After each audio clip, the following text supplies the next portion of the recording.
success. I've got a bucket full of cold, crystal clear water.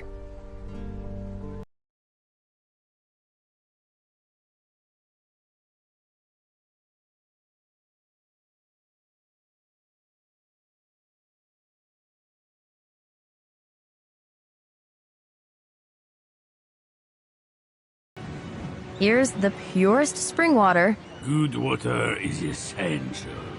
Here's your flower. Thank you. Now we're even. See ya. Maybe.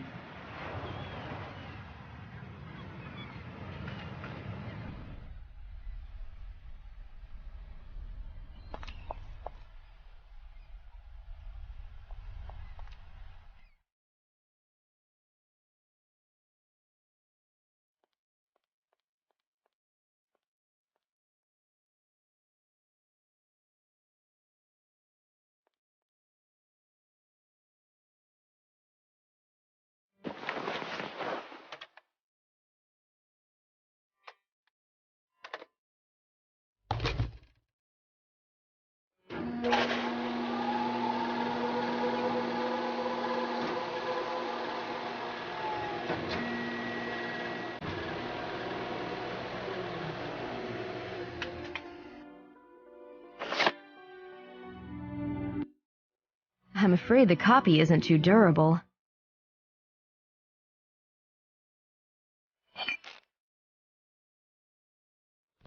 Now the copy is durable enough to survive even a long journey.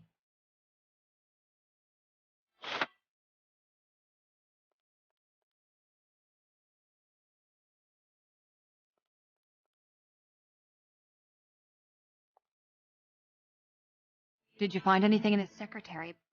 A letter from a certain Count Saint Germain. Some collector? He wanted to talk to Marcel about the chest. That could have been him. I'll try to look into it right after I come back. Leaving already? Venice. I'm delivering a lecture there to promote Scorpio Ritual, my book about the Knights Hospitaller mystery my uncle and I uncovered. Ah, I'd love to go with you. Pack your bags then. Come along. Ah, damn it. I promised the boss I'd finish the painting this week. I'll help you as soon as I get back. The Carnival of Venice. That was our mutual dream. You see, I just can't. Not without Marcel. But you have a good time. Thanks. See you. When are you leaving? First thing in the morning. Straight to Venice? Via Paris, just to repack. See you. Have a great time, and be back soon.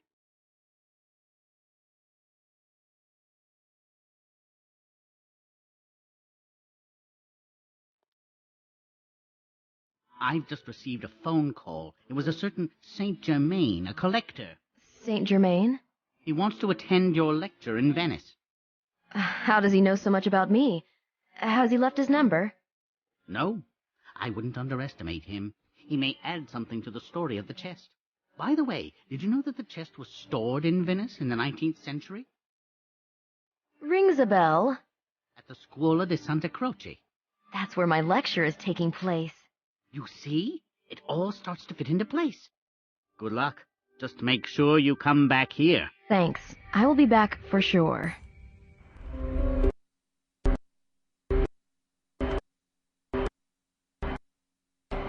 This girl is very nosy. I'm counting on her. She's that interesting? As bait.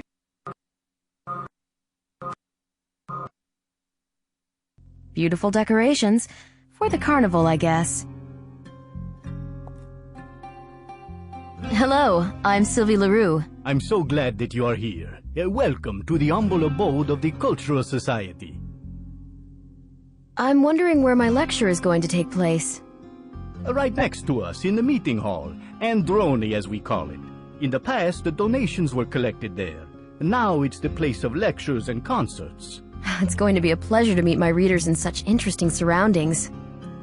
That's true, the hall has its unique atmosphere. I'd like you to take note of the recess to the right. Oh, what's so special about it? There's a marble tablet with a nonsensical Latin inscription. A supposedly profound meaning is hidden in those randomly arranged letters. A tourist attraction. Correct. I encourage you to have a look at it after the lecture. Maybe I'll do it right away. Ah, the soul of an adventurer gets the upper hand. Well, I've got a very tight schedule. No time to waste. Won't you be distracted before the lecture? Quite the opposite. I'm well prepared, but it'll calm my nerves instead. Stage fright? I'm afraid so. I can assure you that everything is ready. Try not to think about the lecture for a while and just have a look around the building. It's magnificent in here. I love Venice. The former Serenissime is still dazzling. This place used to belong to the Scuola, a confraternity stemming from the Middle Ages. A grand building. Not as grand as the Scuole Grandi buildings, 6 of them altogether. This was the unofficial 7th one. Unofficial? Yes, for instance, despite its name, there was never a relic of the True Cross in here. The confraternity of St. John the Evangelist, one of the Great Six, had it. Those institutions had a large influence over the burghers. Thanks to them, they were not only able to perform, so to speak, statutory tasks, such as helping their brothers and their families, but they also could satisfy the need for prestige and shape the policy of the Republic.